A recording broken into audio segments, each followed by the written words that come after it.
इंसान कुत्तों से तो भौंकना सीख लेता है, लेकिन कभी वफादारी नहीं सीख पाता। नमस्कार दोस्तों, मैं ज्योतिष आचार्य वासुदेव मिश्रा आपका अपने चैनल भविष्यवाणी पावर ऑफ द लॉर्ड में हार्दिक स्वागत करता हूं। दोस्तों, आज का यह ज्योतिष का कार्यक्रम आप लोगों के लिए यानी कि कर्क राशि वालों के लिए बेहद ही ज़्यादा खास और महत्वपूर्ण कार्यक्रम साबित होने वाला है।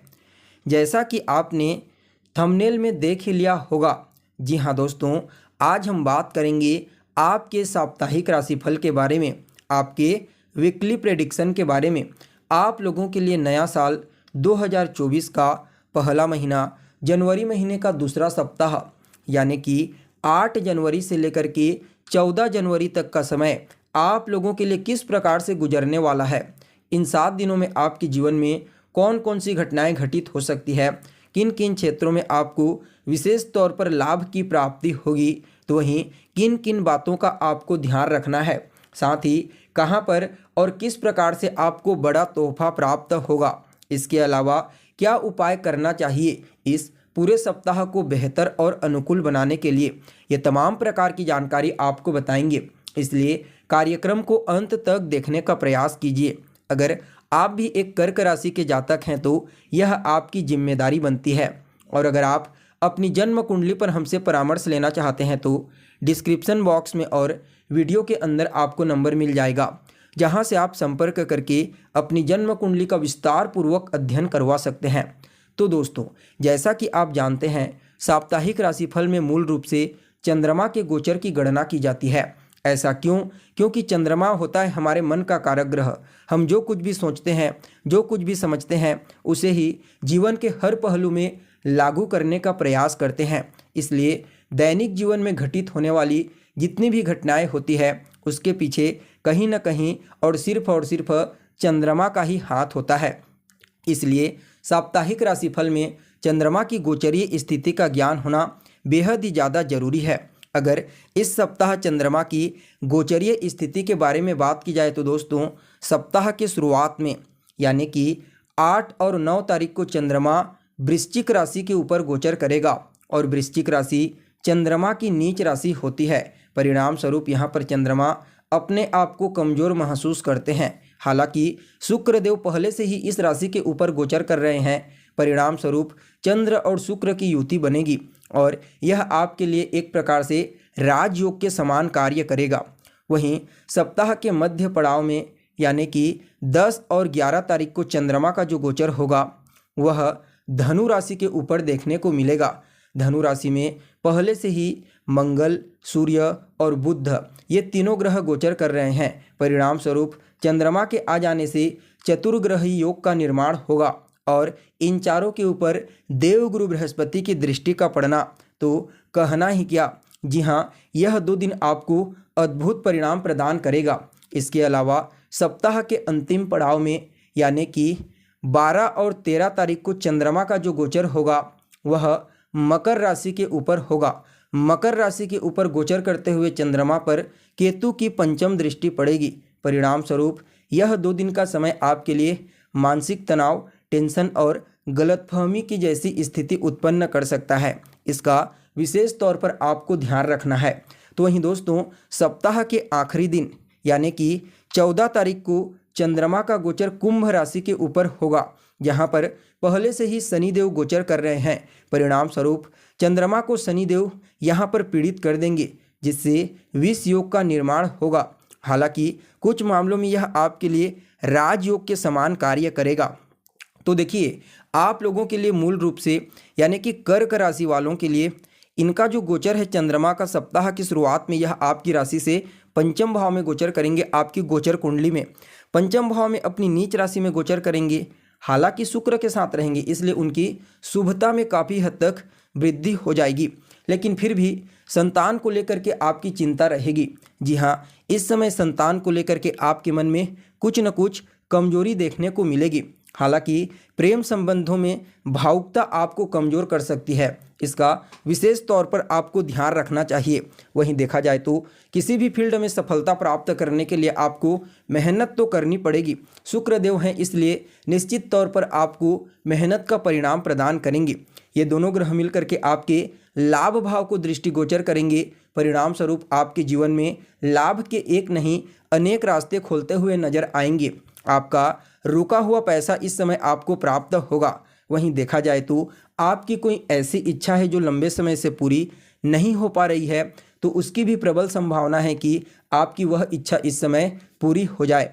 बड़े भाई बहनों के साथ आपके तालमेल बेहतर होंगे, उनके साथ संबंध मधुर बनेंगे, उनका सहयोग विशेष तौर पर इस समय आपको प्राप्त होने वाला है। पंचम भाव आपकी शिक्षा का भी होता है, तो कहीं ना कहीं इस समय पढ़ाई से आपका मन भटकेगा। जी हाँ, अगर आप एक विद्यार्थी हैं तो अपने मन को पढ़ाई लिखाई के प्रति एकाग्रचित करने का प्रयास कीजिए, अन्यथा इस दिन आपको मानसिक रूप से थोड़ा अपने आप पर कमजोरी का सामना करना पड़ सकता है। तो वहीं दोस्तों, सप्ताह के मध्य पड़ाव में चंद्रमा का गोचर छठे भाव में होगा। जी हाँ, 10 और 11 तारीख को चंद्रमा छठे भाव में गोचर करेंगे, लेकिन अद्भुत परिणाम आपको प्रदान करेंगे। ऐसा क्यों? क्योंकि यहाँ पर पहले से ही 3 ग्रह गोचर कर रहे हैं और सूर्य और मंगल को तो यहाँ का कारक माना जाता है।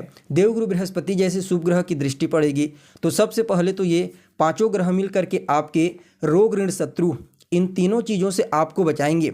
जी हाँ, इस समय न तो आपको कोई रोग परेशान कर सकता है, न ही कोई ऋण परेशान कर सकता है, और न ही कोई शत्रु आपको परेशान कर सकता है। आप इन तीनों के ऊपर इस समय भारी पड़ोगे। जी हाँ, और जो विद्यार्थी प्रतियोगी परीक्षा कंपटीशन एग्जाम की तैयारी कर रहे हैं, उनके लिए तो कहना ही नहीं, उनको ज़बरदस्त तरीके से सफलता की प्राप्ति होगी। चाहे कितना भी बड़ा टफ एग्जाम क्यों ना हो, निश्चित तौर पर वहाँ पर यह अपना वर्चस्व दिखा करके ही आएंगे और इन्हें सफलता की प्राप्ति होगी। देखा जाए तो आप इस समय सबके ऊपर भारी पड़ेंगे। जी हाँ, आपके व्यक्तित्व के प्रभाव से और आपके अंदर में एक ऐसी आभामंडल की ऊर्जा रहेगी कि हर किसी को आपके सामने नतमस्तक होने के लिए मजबूर होना ही पड़ेगा। गवर्नमेंट जॉब की तैयारी करने वाले जातकों को भी निश्चित तौर पर सफलता की प्राप्ति होगी, और अभी तक जिन लोगों को नौकरी की प्राप्ति नहीं हो रही थी, उन लोगों के लिए भी कुछ नए रास्ते इस समय खुलते हुए नजर आएंगे। 12वें भाव पर दृष्टि पड़ेगी। परिणाम स्वरूप जो जातक विदेश जाना चाहते हैं, फॉरेन में जाकर के काम धंधा, बिजनेस, व्यापार या फिर पढ़ाई करने के लिए जाना चाहते हैं, तो निश्चित तौर पर इस समय योग बना हुआ है, आप जा सकते हैं। आपको विदेशी कंपनियों से बड़ा लाभ होने का योग बना हुआ है। तो वहीं लॉटरी, सट्टा, शेयर, इन क्षेत्रों में भी अगर आप निवेश करते हैं तो निश्चित तौर पर इस समय आपको कुछ न कुछ इनकम की प्राप्ति हो सकती है। देखा जाए तो 12वें स्थान पर प्रभाव पड़ने के कारण कहीं ना कहीं यह समय आपके जीवन में समस्याओं से आपको छुटकारा दिलाने वाला साबित होगा। तो वहीं दोस्तों, चंद्रमा का जो गोचर होगा वह सप्ताह के अंतिम पड़ाव में यानी कि 12 और 13 तारीख को मकर राशि के ऊपर देखने को मिलेगा। मकर राशि के ऊपर गोचर करने वाले चंद्रमा पर केतु की दृष्टि पड़ेगी और यह आपके सप्तम भाव में होगा। तो कहीं ना कहीं यह आपके दाम्पत्य जीवन में कुछ गलतफहमियां उत्पन्न कर सकता है। इसका आपको विशेष तौर पर ध्यान रखने की आवश्यकता है। जी हाँ, आपका वैवाहिक जीवन इस समय कुछ न कुछ निरस्तता से भरा रहेगा, इसका विशेष तौर पर आपको ध्यान रखना चाहिए। बाकी आप अपनी बुद्धिमानी, अपनी समझदारी से हर परिस्थिति में आपसी तालमेल, आपसी सामंजस्य स्थापित करने का प्रयास करेंगे। जो जातक बिजनेस, व्यापार करते हैं, उन लोगों को भी इस समय कोई भी फैसला लेने से पहले हर परिस्थिति का अच्छे से निरीक्षण कर लेना चाहिए। हर पहलू का अच्छे से पहले जांच कीजिए, उसके बाद अगर आप कोई फैसला लेते हैं तो निश्चित तौर पर वह फैसला आपके अनुरूप होगा, अन्यथा आपका डिसीजन आपको ही नुकसान दे सकता है। इसका विशेष तौर पर ख्याल रखना है। हालांकि आपका व्यक्तित्व प्रभावशाली रहेगा, आपका व्यक्तित्व गहरा रहेगा। इस समय हर कोई आपके व्यक्तित्व को समझने का प्रयास करेगा, क्योंकि जहाँ पर गहराई होती है उसे हर कोई देखना चाहता है। ठीक ऐसा ही अब आपको अपने जीवन में इस सप्ताह देखने को मिलेगा। देखिए, आपको बताया गया था कि सबसे बड़ा तोहफा मिलेगा, तो वह क्या है? तो वह है रोग, ऋण, शत्रु से बचाव। जी हाँ दोस्तों, यह साल शुरुआत से ही आपको इन तीनों प्रकार की समस्याओं से बचाएगा, तो फिर कहना ही क्या। वहीं देखा जाए तो चंद्रमा का जो गोचर होगा वह सप्ताह के आखिरी दिन में यानी कि 14 तारीख को चंद्रमा कुंभ राशि के ऊपर गोचर करेंगे। कुंभ राशि के ऊपर गोचर करते हुए चंद्रमा शनि के साथ विष योग का निर्माण करेंगे और यह जो प्रभाव है दोस्तों, कहीं ना कहीं यह आपको मानसिक रूप से थोड़ा सा कमज़ोर कर सकता है। इसका आपको विशेष रूप से ध्यान रखने की आवश्यकता है। देखिए, शनिदेव एक बेहतर ग्रह कहे जाते हैं क्योंकि वह न्याय के ग्रह हैं, कर्म के ग्रह हैं। इसलिए दोस्तों, अगर आप इनका जो प्रभाव को समझने का प्रयास करोगे तो यह कहीं ना कहीं आपको अध्यात्म की तरफ मोड़ देंगे और आपके लिए अष्टम भाव में इनका प्रभाव देखने को मिलेगा। तो फिर कहना ही नहीं। जो विद्यार्थी रिसर्च के फील्ड में एक्टिव हैं, निश्चित तौर पर उन्हें कोई बड़ी खुशखबरी इस समय सुनने को मिल सकती है। दूसरे भाव पर प्रभाव रहेगा तो आपकी वाणी बेहद ही ज़्यादा प्रभावशाली रहेगी। कुटुंब परिवार के लोगों का सहयोग प्राप्त होगा। कुल मिलाकर के देखा जाए तो आप सभी कर्क राशि वालों के लिए यह सप्ताह एक नया अवसर लेकर के आया है, बड़ा तोहफा लेकर के आया है। हर प्रकार से इस सप्ताह का एंजॉय कीजिए। फिर भी एक दो उपाय आपको बता रहे हैं, इन्हें अवश्य फॉलो कीजिए। सबसे पहले तो आपको सोमवार और शनिवार के दिन शिवलिंग के ऊपर 1 लोटा जल में 1 कप दूध मिला करके और 1 चुटकी तिल और 1 चुटकी सफ़ेद तिल और 1 चुटकी काला तिल, इन दोनों को मिला करके अर्पित कीजिए शिवलिंग के ऊपर। केसर का तिलक लगाइए। गुरुवार और शुक्रवार के दिन गाय को हरा चारा खिलाइए। जी हाँ, ये छोटे छोटे उपाय करके अपने लिए इस सप्ताह को बेहतर बनाएं। तो दोस्तों, हमें उम्मीद है जानकारी आपको पसंद आई होगी। फिर मिलेंगे एक नए और ताज़ा एपिसोड में।